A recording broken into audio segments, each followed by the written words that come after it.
Good morning all my dear student. Gurukul coaching centre के YouTube channel में मैं रवि मिश्रा आप सभी का स्वागत करता हूं। आज हम लोग एक्सरसाइज 10.2 के क्वेश्चन नंबर 4 से क्वेश्चन को देखेंगे। अगर आप चैनल पर नए हैं तो चैनल को सब्सक्राइब करें, वीडियो को लाइक करें और अपने दोस्तों को शेयर करें। तो चलिए देखते हैं क्वेश्चन नंबर 4। क्वेश्चन नंबर 4 है, सिद्ध कीजिए कि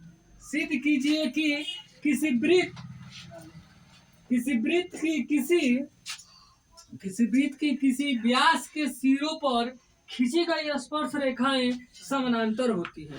तुम्हें कोई बाबू वृत्त हो, ध्यान दीजिए, क्वेश्चन को पहले समझने का प्रयास कीजिए। बोला गया अभी कोई वृत्त हो बाबू, ठीक है, और वृत्त का कोई व्यास हो सकता है। उस व्यास पर, जैसे मान लीजिए हम व्यास ऐसे खींच लिए बाबू, व्यास तो जाहिर सी बात है बाबू, व्यास क्या होगा, केंद्र से होकर गुजरेगा। और व्यास पर क्या किया गया है, दो स्पर्श रेखा खींचा गया है, ठीक है, और एक यहाँ पे खींचा गया।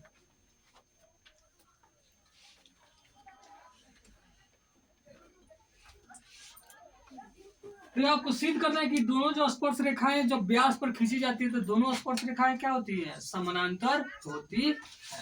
सपोज दैट मानी स्पर्श रेखा का नाम दे दिए एक्स वाई और इसका क्या नाम देते, एम एन देती, मान लो एम एन देती, ठीक है। यहाँ पे ओ केंद्र हो गया, यहाँ पे ए हो गया और यहाँ पे क्या हो गया बाबू, बी, ठीक है। तो आपको सिद्ध क्या कर देना है कि जो एक्स वाई रेखा है वो एम एन रेखा की क्या है, समानांतर है।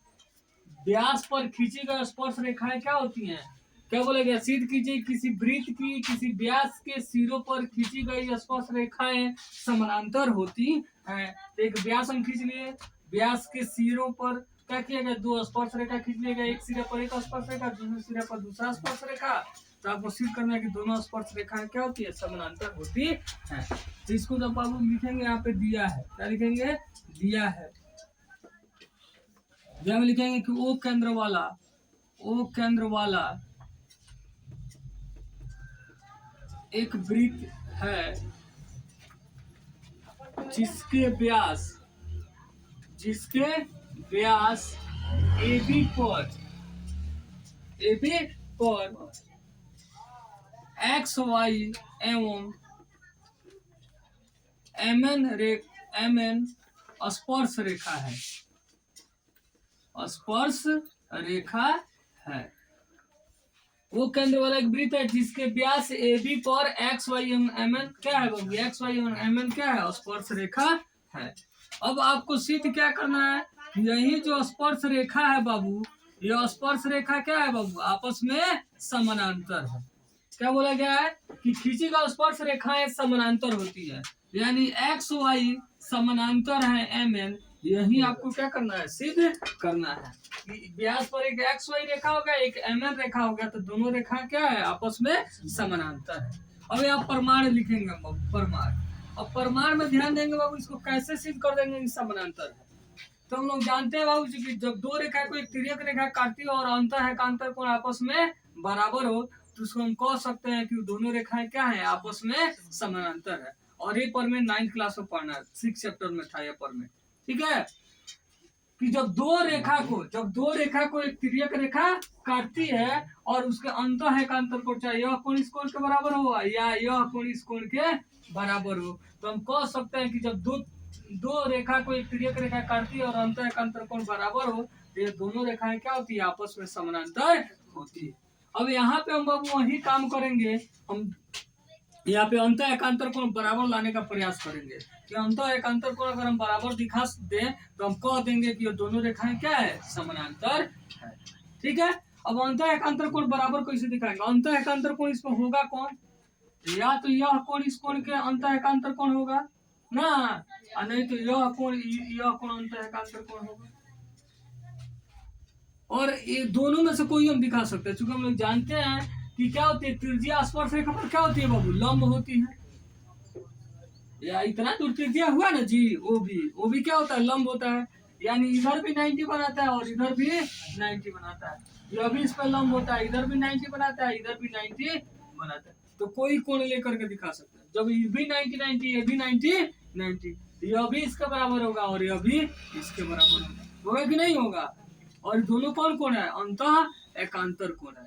और दोनों अंतर एकांतर कोण क्या है, आपस में बराबर है, तो हम कह सकते हैं कि दोनों रेखाएं क्या है, समानांतर है। अब इसी चीज को हम यहाँ पे क्या करेंगे, लिख के दिखाएंगे। प्रमाण में लिखेंगे, चूंकि OA एवं OB, OA एवं OB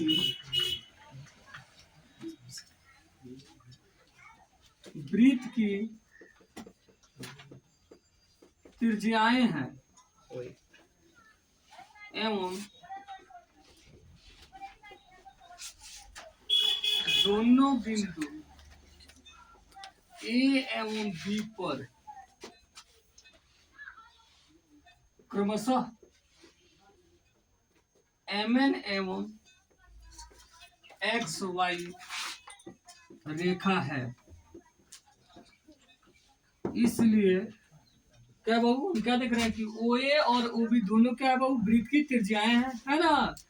अरे ये त्रिज्या हुआ या त्रिज्या हुआ, ये दोनों त्रिज्या मिलकर व्यास बनाता है, केंद्र से होकर गुजर रहा है तो व्यास बनाएगा। और दोनों पर क्या है, एक पर MN रेखा है, एक पर XY रेखा है। इसलिए क्या हो जाएगा बाबू कि OB लंब हो जाएगा, OB लंब हो जाएगा XY पर, एवं OA किस पर लंब हो जाएगा, MN पे। इसलिए अब लंब होगा बाबू, तो ये क्या बता रहा है, ये भी इधर 90 होगा, ये भी इधर 90, ये भी इधर 90 और ये भी इधर 90। लेकिन हम वही कोण दिखाएंगे जिससे हमको जरूरत है, अंतर है कांतर को।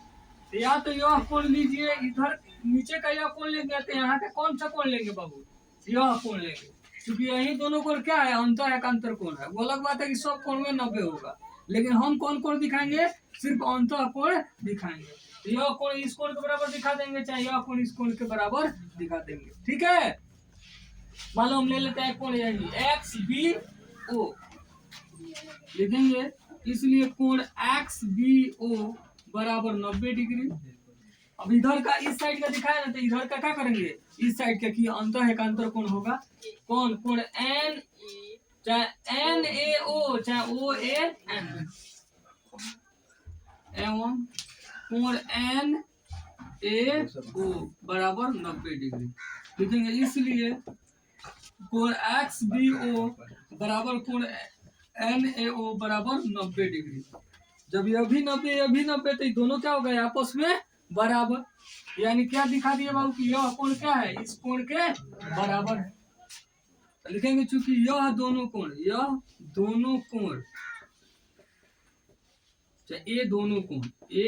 दोनों कोण अंतः एकांतर कोण है। इसलिए क्या है बाबू, XY समानांतर है क्या जी, MN। ठीक है, ये 9th क्लास में पढ़ने है कि अगर दो रेखा हो, उसे तिर्यक रेखा काट रही हो, ठीक है, तो क्या होता है, तिर्यक रेखा काट रही हो और अंतर एकांतर कोण बराबर, तो दोनों रेखाएं समानांतर होती है, इसलिए XY समानांतर हो गया MN। ठीक है, चलो क्वेश्चन नंबर 5 सिद्ध कीजिए कि स्पर्श बिंदु से स्पर्श रेखा पर खींचा गया लंब वृत्त के केंद्र से होकर जाता है। सिद्ध करना है बाबू कि कोई वृत्त है, ठीक है बाबू, वृत्त पर कोई स्पर्श रेखा है, ये स्पर्श रेखा से क्या किया गया, एक लंब खींचा गया है। मान लो यहाँ पे कोई Q बिंदु है, यहाँ पे O बिंदु है,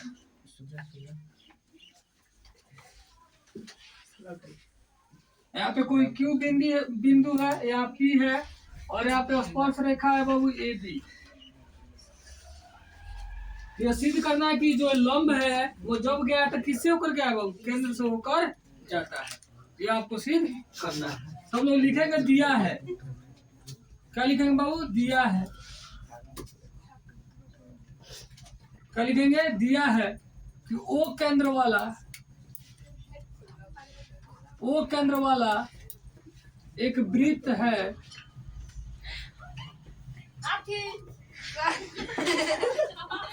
जिसके बिंदु P पर AB स्पर्श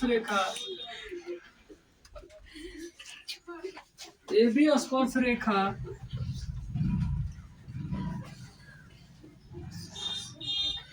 ए बी स्पर्श रेखा है जिसमें पी क्यू लंब है, पी क्यू लंब ए बी है, पी क्यू लंब ए बी है।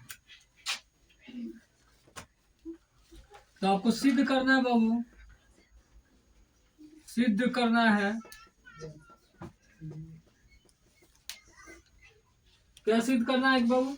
खींचा गया लंब वृत्त के केंद्र से होकर जाता है कि पी क्यू लंब केंद्र ओ से होकर जाता है। यह सिद्ध करना है। अब हम प्रमाण लिख लेंगे बाबू, ठीक है।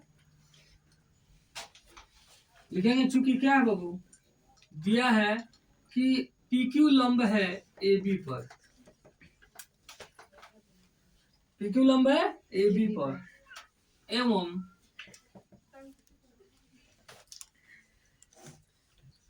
ओपी लंब है ए बी पर किससे बाबू? पर में 10.1 से, पर में 10.1 से, पर में 10.1 से बाबू, चाहे 10.1 पर में से भी लिख सकते हैं। पर में 10.1 से, ठीक है।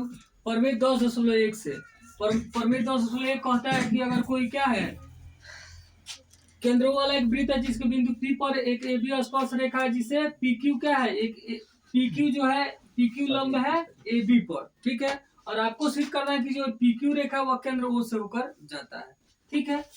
अब यहाँ पे हम देख रहे हैं कि पी क्यू लंब ए बी वह दिया हुआ है और ओपी लंब हो जाएगा ए बी पर में 10.1 से। क्यों बाबू?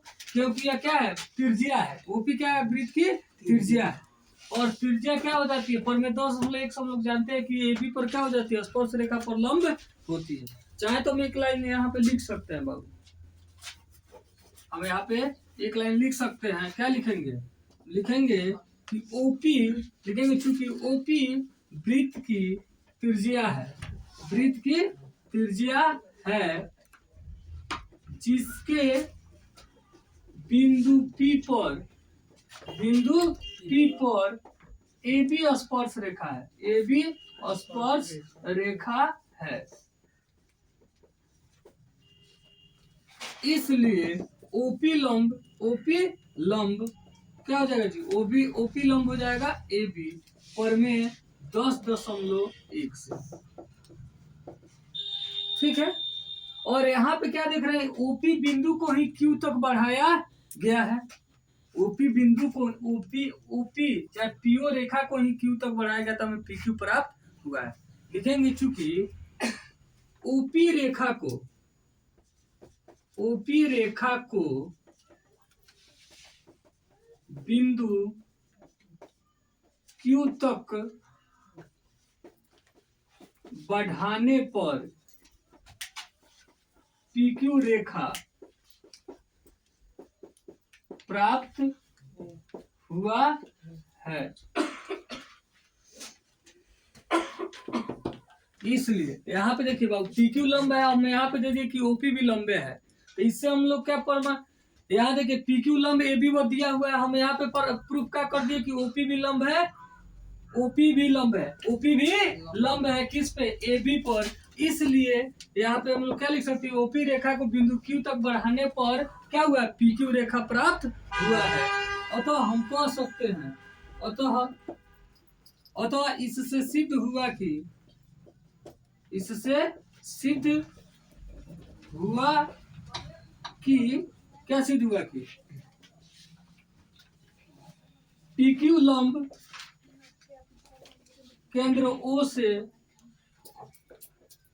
होकर गुजरता है।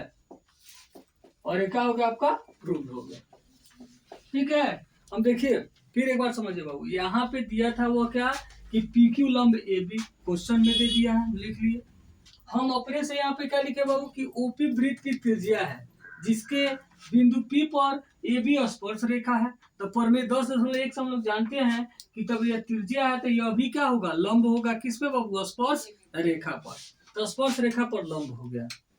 तो इसी ओपी पी से ही क्यू पर गया तो लंब है, अब पी से ही ओ तक गया तो ये भी लंब है। इससे क्या स्पष्ट हो रहा है कि दोनों क्या है, एक ही रेखा है। पीओ ओपी भी लंब है और पीक्यू भी लंब है और दोनों पी बिंदु से ही गया है। इससे यह स्पष्ट हुआ कि ओपी रेखा को ही क्या किया गया है, बिंदु क्यू तक बढ़ाया गया है। तो बिंदु क्यू तक बढ़ाने पर ही क्या हुआ, पीक्यू रेखा प्राप्त हुआ है।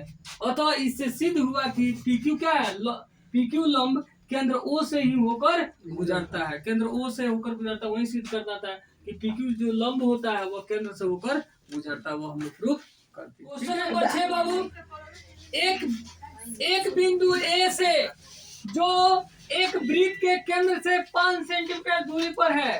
तो ध्यान दीजिए बाबू, एक पहले वृत्त बना लेते हैं बाबू। ए बिंदु है जो क्या है बाबू, वृत्त के केंद्र से 5 सेंटीमीटर दूरी पर स्थित है। वृत्त के केंद्र हो गया और यहाँ से क्या है बाबू, 5 सेंटीमीटर पर स्थित है। 5 सेंटीमीटर पर वृत्त पर एक स्पर्श रेखा की लंबाई 4 सेंटीमीटर है और वृत्त पर एक स्पर्श रेखा बाबू जिसका लंबाई कितना है, 4 सेंटीमीटर है। 4 सेंटीमीटर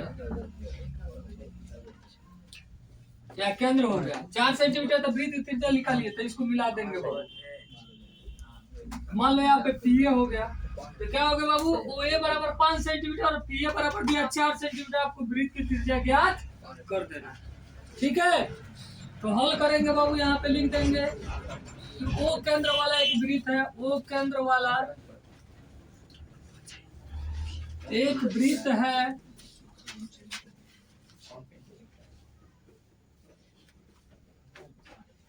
जिसमें बिंदु P पर P स्पर्श रेखा है,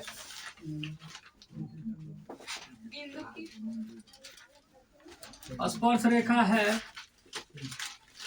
जिसमें ओ ए बराबर 5 सेंटीमीटर तथा पी ए बराबर 4 सेंटीमीटर है। तो आपको बाबू ज्ञात कर देना है, ये दिया है, ये क्या है बाबू, दिया है। अब ज्ञात करना है, क्या ज्ञात करना है जी, कि वृत्त की त्रिज्या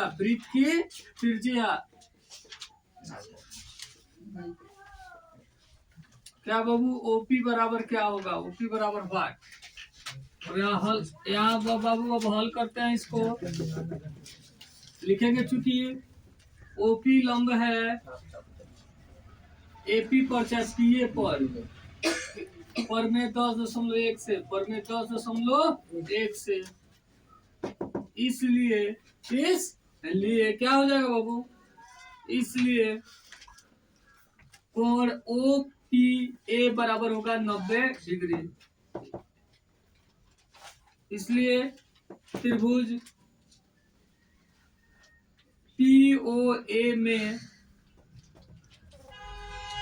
पाइथागोरस प्रमेय से, पाइथागोरस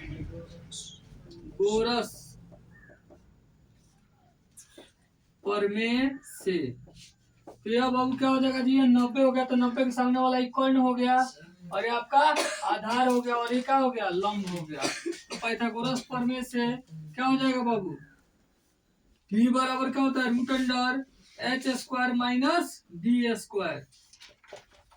और यह P क्या है बाबू, OP है और H क्या है बाबू, OA है। तो OA का स्क्वायर अब माइनस P क्या होगा बाबू, तो PA हो जाएगा, PA का स्क्वायर। तो OA का स्क्वायर क्या बाबू, OA का मान है 5 सेंटीमीटर का स्क्वायर अब माइनस PA क्या हो जाएगा, 4 सेंटीमीटर का स्क्वायर। अब 5 का स्क्वायर बाबू कितना होगा, 25 सेंटीमीटर स्क्वायर माइनस 4 का स्क्वायर 16 सेंटीमीटर स्क्वायर। घटा देंगे तो आएगा रूट अंडर 9 सेंटीमीटर स्क्वायर है। 9 का वर्गमूल कितना जाएगा बाबू, 3 सेंटीमीटर लिख देंगे। इसलिए वृत्त की त्रिज्या